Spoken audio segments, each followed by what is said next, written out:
Hey guys, this is Joe Drazi from Playmat Format. Tonight I do not have Cruz with me. For one, he's out sick, and two, this is just a deck tech. Yes, a deck tech. I've promised it for a long time, and I'm finally getting it done.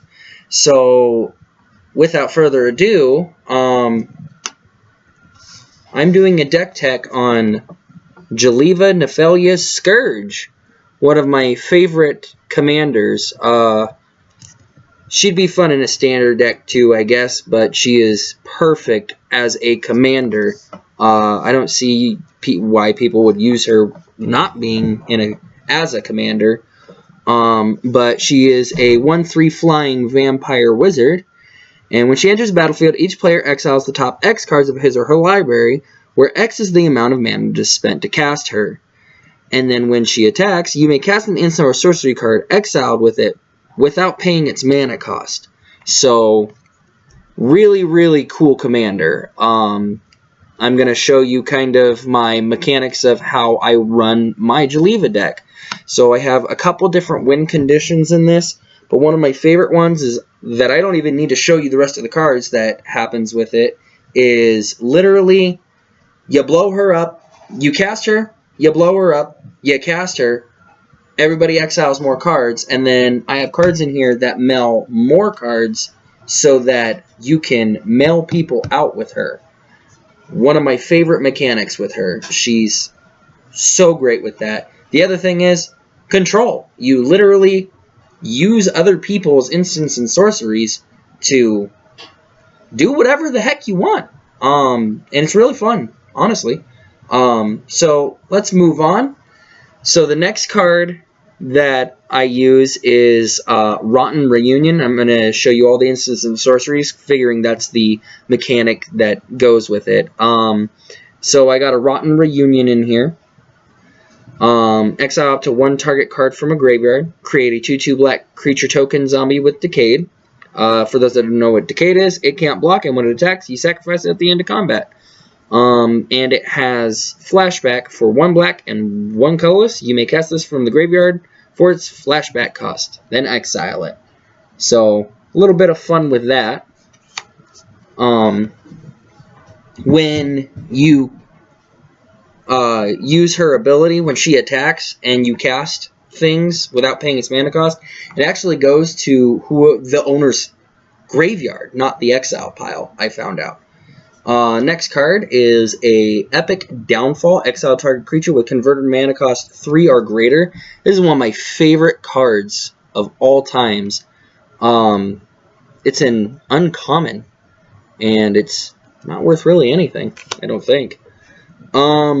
Next, Disentomb, of course. Got to bring things back from the graveyard, and if I don't want to, for some reason, if I don't want to pay more for her, you actually want to pay more for her, because every time she dies, people get to exile more stuff. And so as long as you actually have a decent battlefield, which you'll see, this deck has some pretty good stuff in it.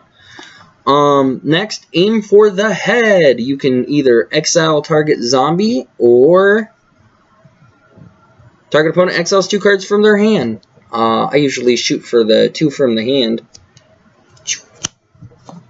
Next is a Siphon Essence, a counter-target spell, creature or planeswalker spell specifically, and create a blood token from the new Innistrad set, one of the new Innistrad sets. Really cool set. Go back and check out our videos of us opening that, actually. Grim Discovery, one of my favorites.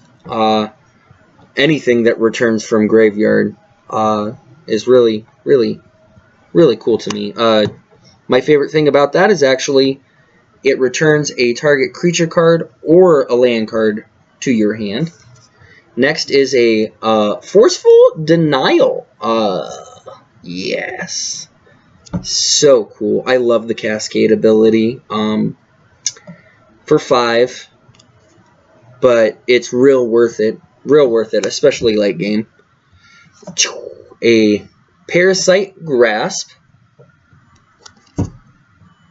And Cleave. Now, people seem to have a misunderstanding of what Cleave actually is. when you use the Cleave cost, you actually remove what's in the brackets. So if I were to cleave this, instead, it wouldn't say human. It'd just be target creature, not anything else. So Cleave for 2 black and 1 colorless. You may cast a spell for its Cleave cost. If you do, remove the words in the square brackets. So say I pay the normal 2, it would be Parasite Grasp deals 3 damage to target human creature. You gain 3 life. If I were to cleave it out for 2 black and 1 colorless, it would be Parasitic Grasp deals 3 damage to target creature. You gain 3 life. Really cool card. Really cool card. Next is a Blasphemous Act. This is a pretty cool one. It is a rare, but it's from Commander Legends. This spell costs 1 less to cast for each creature on the battlefield and deals 13 damage to each creature. It's good for an all-out board wipe if you, your opponents have way more creatures than you, because it deals 13 damage to all creatures. But it can be hurtful to you too. But I've only ever used it if I wasn't having very good luck on my side of the battlefield. Next is a Macabre Waltz, which returns 2 target creature cards from your graveyard to your hand, and then you discard a card. And usually if you're running black, doesn't really matter. Next card, a Dutiful Return. Lots of return 2 target creature cards from your graveyard. I love that I can return so many creature cards with this deck. It has helped me out so many ways. And of course, removal. Destroy target creature, you lose 2 life. Small price to pay to get rid of something you don't like on the board. Eaten Alive. As an additional cost to this spell, sacrifice a creature, or pay 3 colorless and 1 black. Exile target creature or Planeswalker. Another great removal spell. Works well with Jeleva too if you don't... Well, not entirely. I don't think when you use her, you can't pay the extra cost. Oh, you have to with this one, so... It can be helpful in the long run too. You'll see why. Thassa's Intervention, 2 blue and X. Choose one, look at the top X cards of your library, put up to 2 of them into your hand, and the rest of them on the bottom of your library in a random order, and it is an instant, so the other one is counter target spell unless its controller plays twice X. Really cool card. From one of the best sets ever, Theros Beyond Death. Wild Ricochet. I have done so much cool stuff with this in this deck already. Wild Ricochet. So for 4 mana, 2 red, 2 colorless, you may choose new targets for a target instant or sorcery spell. Then copy that spell. You may choose new targets for that spell. Great for, oh hey, this person just casted something where it's a one-sided board wipe, and I'm going to choose a new target and target them, and then I get to copy it, and I may choose new targets for the spell, but a one-sided board wipe you only need to do once, really, right? This is a Merciless Eviction or something, where you get to choose, then you can do it, choose one, then do it again and choose something else. I haven't run a Merciless Eviction in so long. Next is a World of Seizing with Split Second, which is good if I have it in my hand. Untap target permanent, it gains and gain control of it until end of turn. It gains haste until end of turn. So taking control is always fun. Always fun. Pisses people off, but it's always fun. Next, lovely, lovely card. Commence the Endgame. For 2 blue and 4 colorless, this spell can't be countered.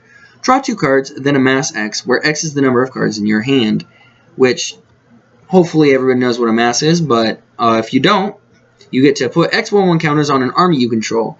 If you don't control one, create a 0/0 black zombie army creature token first. So That's a really fun one from War of the Spark. Alright, here's one of my favorite cards. Rise of the Dreadmarn for 1 black and 2 colorless. In instant, create X/2/2 black zombie berserker creature tokens, where X is the number of non-token creatures that die this turn, and has Petal for 1, and mine is an extended art. Very, very lovely card. Very lovely card. Then I have a Shadow's Verdict for 2 black and 3 colorless. This sorcery says, exile all creature cards and planeswalkers with converted mana cost 3 or less from the battlefield, and all creature and planeswalker cards with converted mana cost 3 or less from all graveyards. So if people are playing weenie decks, it's really, really fun to play that one.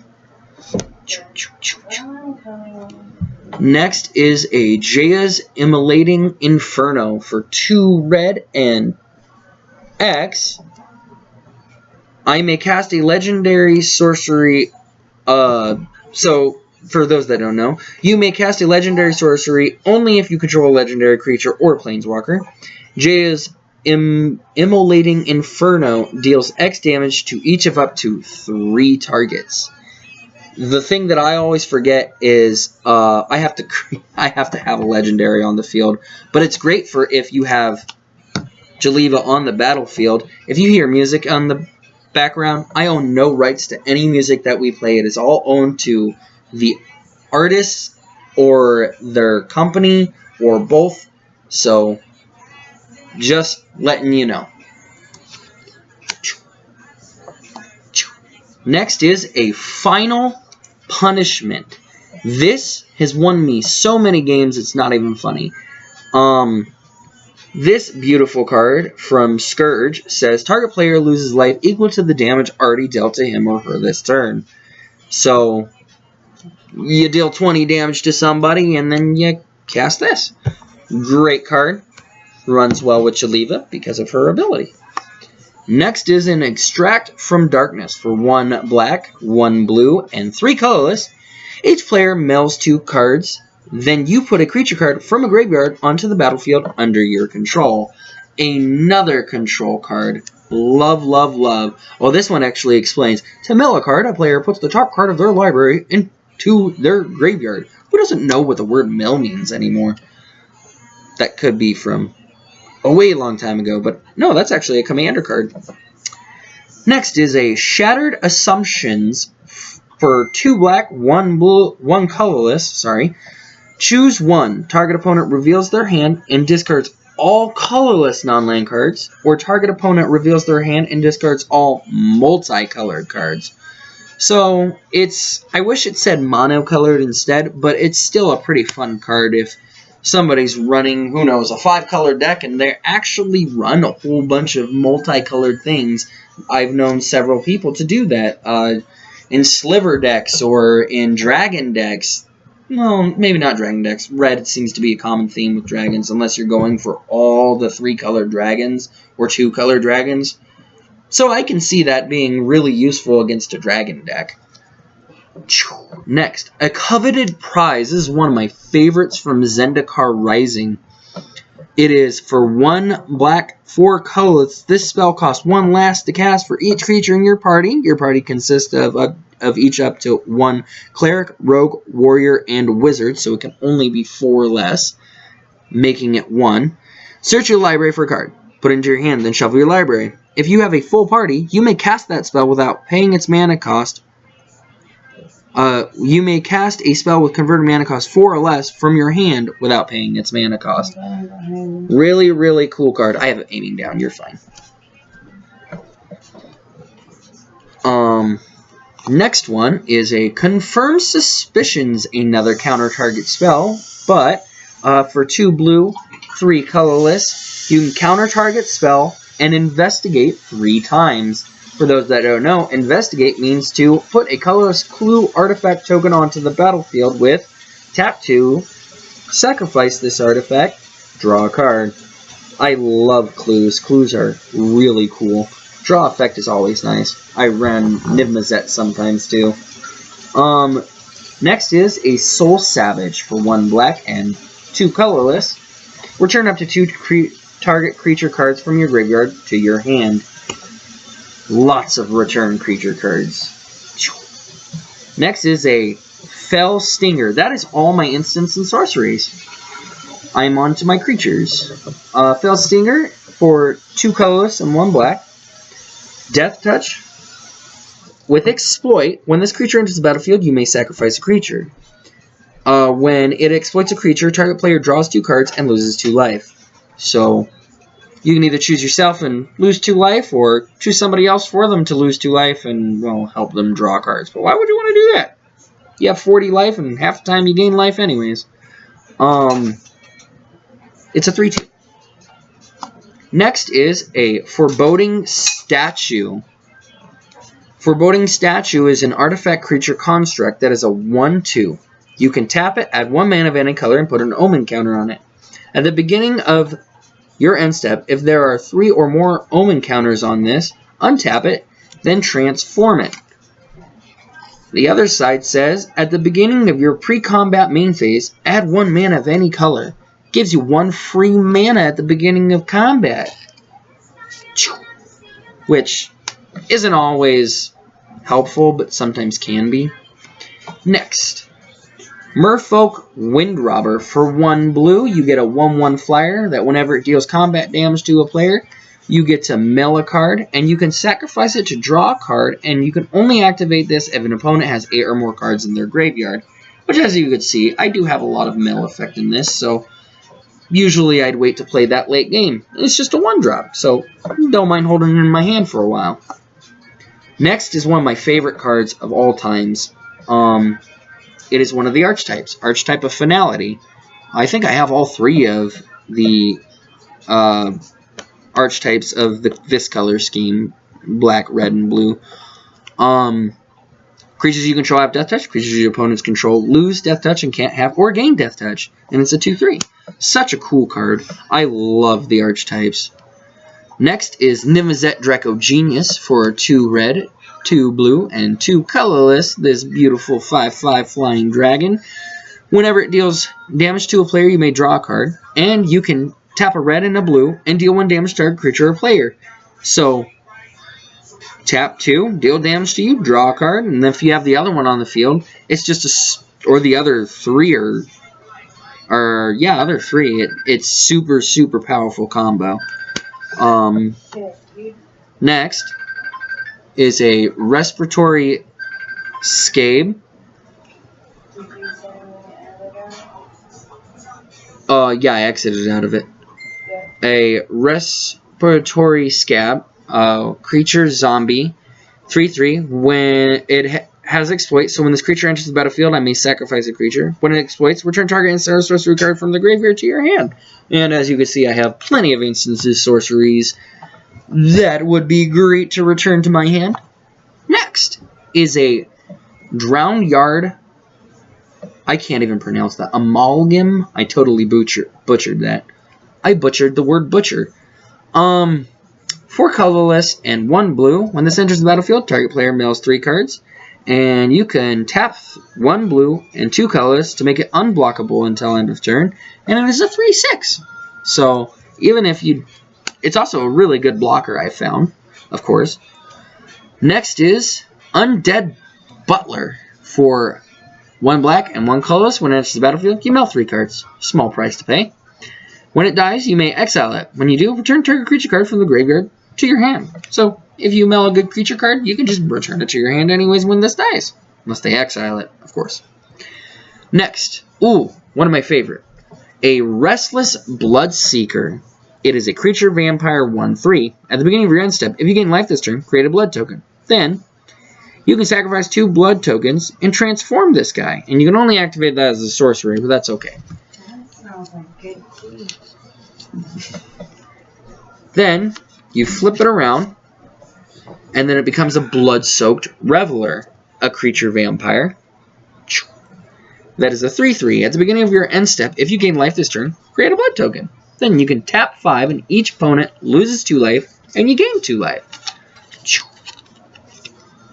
Oh, did I show this side? Good enough.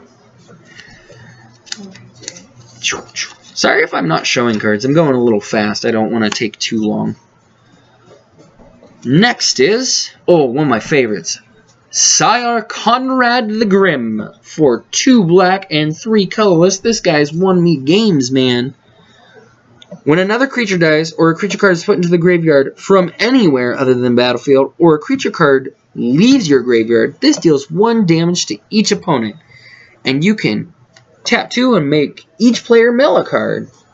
Really, really fun. Really fun. Love it. A Blood Servitor. Blood Servitor is a 2/2 artifact for 3. When it enters the battlefield, create a blood token. As you can see, I have lots of different ways of winning. Milling people out is like the main factor in this, but there's other win conditions that I've used. I have lots of removal, so that's always helpful. But milling is definitely the main key goal. Kessig Flame Breather for 2. Whenever you cast a non-creature spell, hey, deal 1 damage to each opponent. That is a common, one of my favorite commons, and it's a 1/3. And since I deal lots of instants and sorceries, I said that wrong. Since I cast lots of instants and sorceries, this is a great card. The next one is Iron Crag Pyromancer for 1 red and 2 colorless.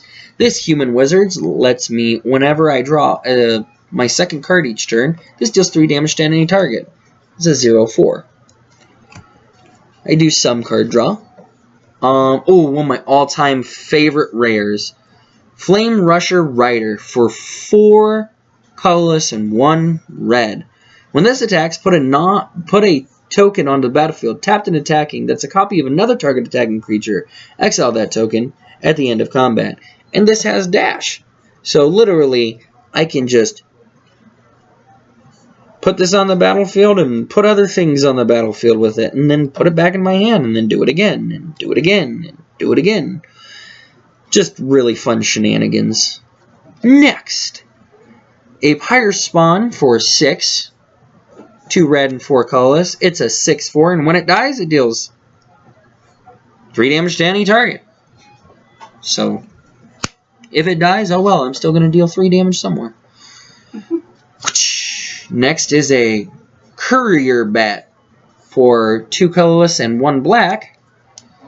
When this enters the battlefield, if you gain life this turn, return up to 1 target creature card from the graveyard to your hand. Hey.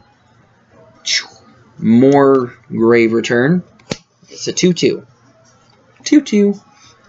Next is a Lambholt Raconteur. I butchered that, I just know it. For 1 red and 3 colorless. This human werewolf lets me cast non-creature spells and deal 1 damage to each opponent. It's day-bound, so that means if a player casts no spells during their own turn, it becomes night next turn. If it becomes night, this transforms into Lambholt Ravager, a werewolf that says, whenever you cast a non-creature spell, it deals 2 damage to each opponent. And Nightbound, if a player casts at least 2 spells during their own turn, it becomes day next turn. Oh, and it's a 4/4. Don't know if you saw that.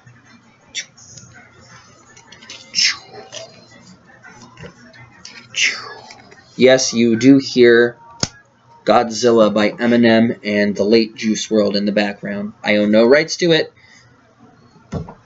Nobody in this YouTube owns rights to any music that we play until I tell you we do. Alright, next is a Blood Petal Celebrant, a 2-drop newer vampire, one of my favorite sets. Blood Petal Celebrant has first strike as long as it's attacking. When it dies, you get to create a blood token. Yes, I have lots of blood tokens in here. I love blood tokens. Discard a card, draw a card. There's other things that you can do with blood tokens, though. Ooh, lovely.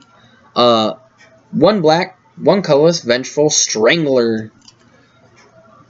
It is a human rogue that can't block, and when it dies, return it to the battlefield, transform under your control, attached to a target creature or planeswalker an opponent controls.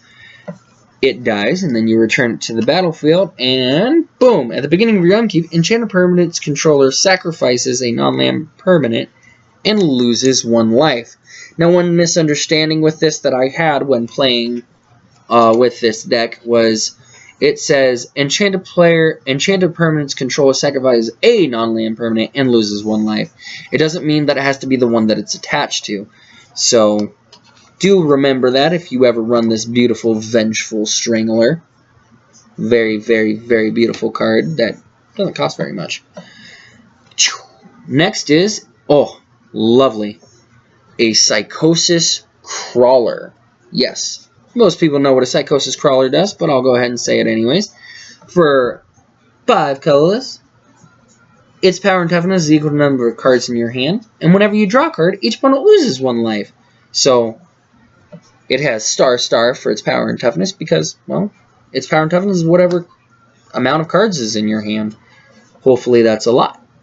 Next, Croesus the Purger. I used to run this as a commander. Didn't really have a theme to it because I was just starting Magic, and, well, I thought this looked really cool. Called it the Mono Killer. Oh, wait, it did have a theme to it. I killed mono decks.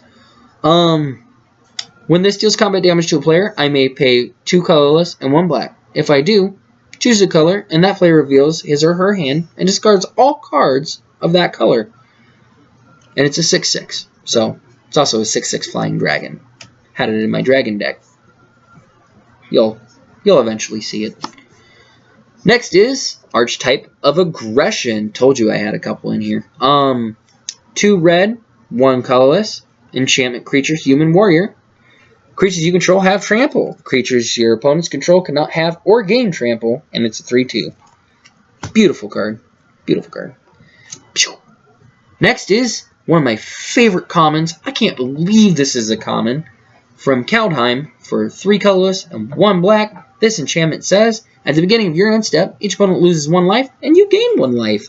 Beautiful common enchantment. I thought this would take way longer, and it's not. I'm almost done. Next is a Cradle of Safety for 1 blue, 1 colorless. This enchantment aura says Flash, so I can cast it like it's an instant. Enchant creature you control. When this enters the battlefield, enchanted creature gains hexproof until end of turn, and it gets +1/+1. Yes. Alright, next is Cunning Evasion. Whenever a creature you control becomes blocked, you may return it to its owner's hand. So, I swing at you. You block me with a giant 20/20 that you just flashed out for some reason. Oh, I'm going to return that to my hand. So it doesn't die. It just goes to my hand. Next. Oh, Liliana's Mastery. Lovely card. Lovely, lovely card. For 2 black and 3 colorless, zombies you control get +1/+1. Better in a zombie deck, but hey. When it enters the battlefield, create 2 2/2 black zombie creature tokens. So they become 3/3s. You get 2 3/3s out of it. Not bad. And there was other zombies in there. Curse of Stalked Prey.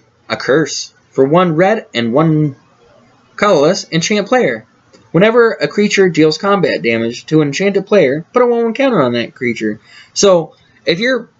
do mind, if you're playing in a, like, a 3v3 or a 4v4 or just multiple people against multiple people, do remember, whenever a creature deals combat damage to that player in general, it can even be a creature other than your own. That creature will get pumped up. It won't get pumped up when it hits you, but it'll get pumped up when it hits them. And say they hit somebody 20 times, and then they have this big old 20/20, and the other person dies. Now they have a 20/20, and if you're losing, that can be really, really bad against you. And I didn't think about that when putting that in this deck. So it's better for... this deck is way better against a one-on-one deck. Next, a Mirrodin Besiege for 2 colorless and 1 blue. This enchantment says, when it enters the battlefield, choose Mirrodin or Phyrexian. Yep, from Modern Horizons 2. Mirrodin, whenever you cast an artifact spell, create a 1/1 colorless Mer artifact creature token. Phyrexian, at the beginning of your end step, draw a card, then discard a card. Then if there are 15 or more artifact cards in your graveyard, target opponent loses the game. So I didn't fully read that when I first put this in here. I don't think I have 15 artifacts in here, but it still works out for me because I still get to draw cards and discard cards. So really, really fun. Next. I think that was meant for a Scarecrow deck. Anyways, Honeymoon Hearse, an artifact vehicle.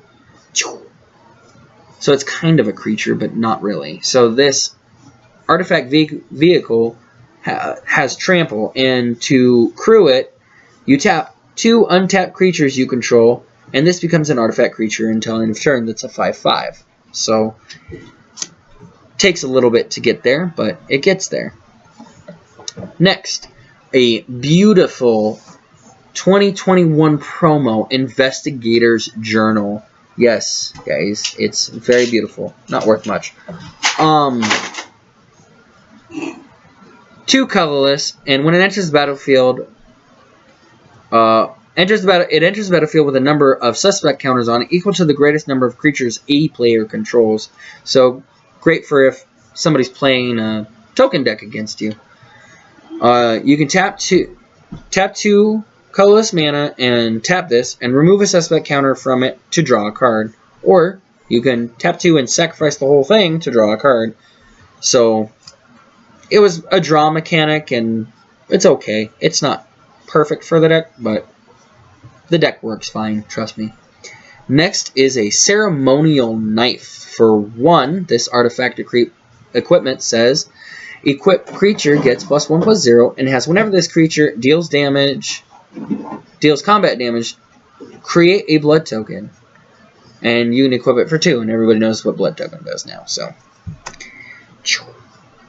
next. Oh, best card ever.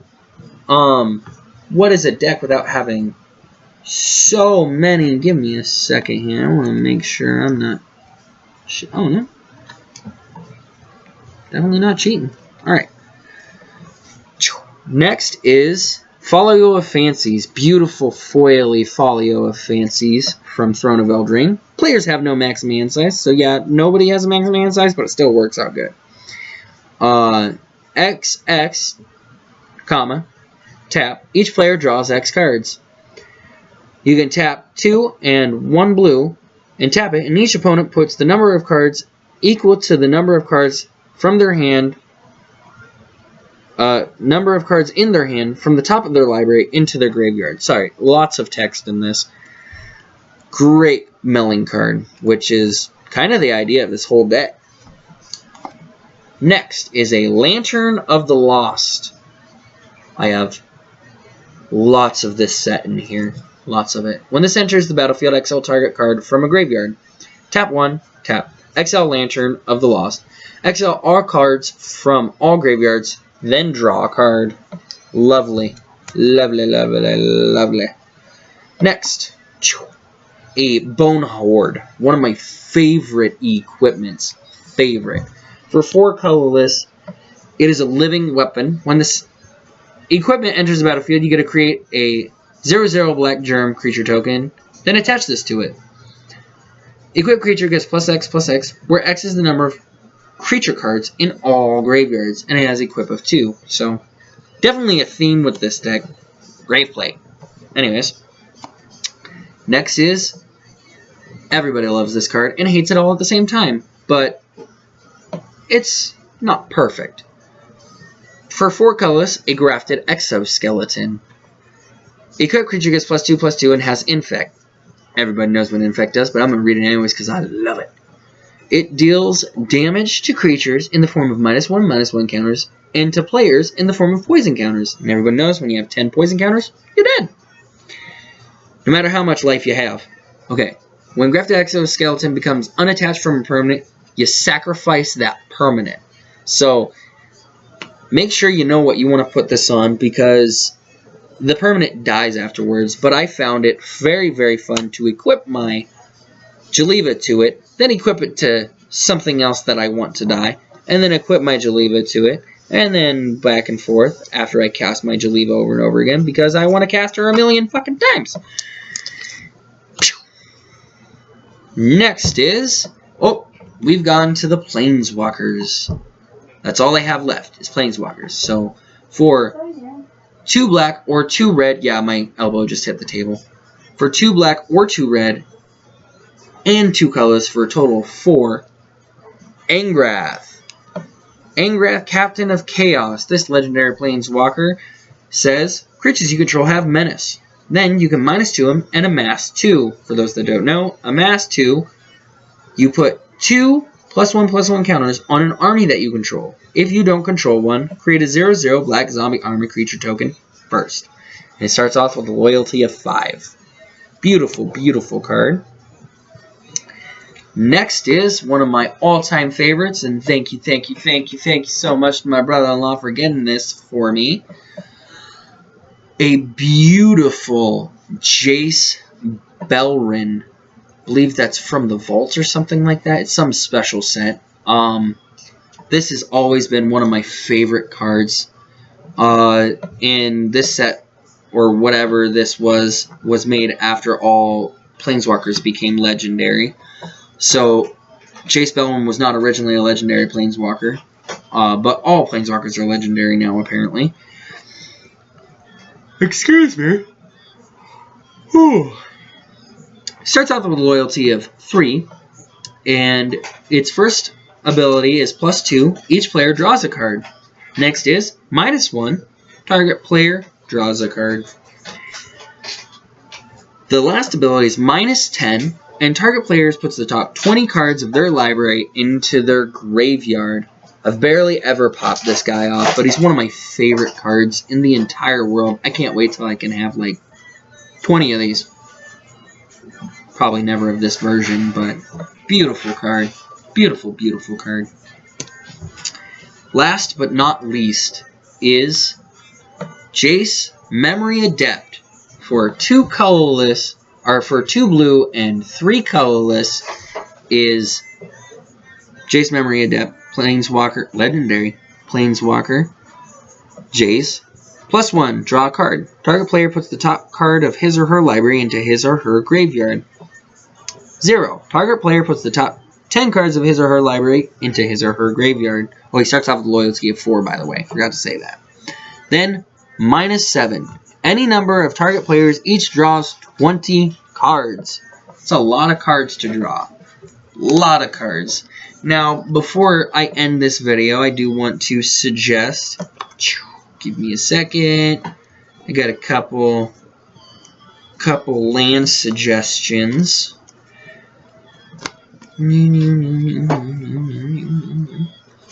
Alright.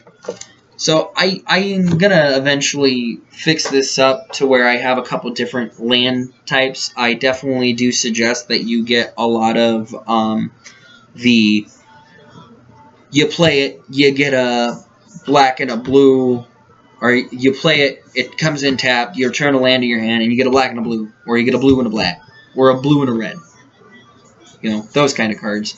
I do think I have them, but in here somewhere, but I'm not gonna fish for them. They're not that important. They're in another deck, which I don't care. So this one's a pretty cool one.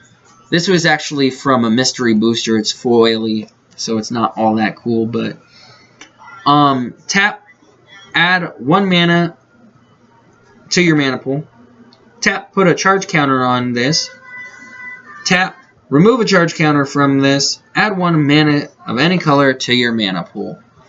Really cool card. A Haunted Fangraph. If you don't know what a Haunted Fangraph does, then what are you doing playing Magic?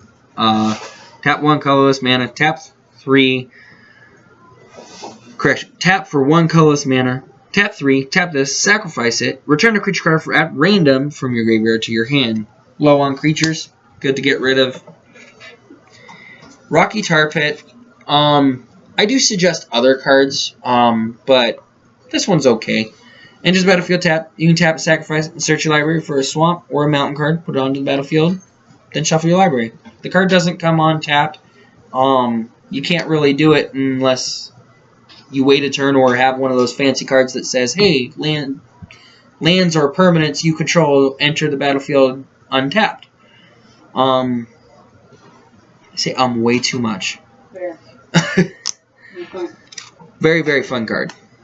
Next is an Unknown Shores, which is just tap 1 color, or add 1 colorless mana to your mana pool, or tap this, add 1 color of any, add 1 mana of any color to your mana pool. Damn it, why can't I talk tonight? That is my Jeleva deck, guys. I absolutely love running this. I remember the first time that I saw somebody run this. It was great, and then I had to go find myself one. It's a beautiful card. She's worth a little bit of money, but not too much. You can always find her for pretty cheap, I'm sure. So that's it, guys. That is my Jeleva Nephalia Scourge deck tech. Thank you for watching.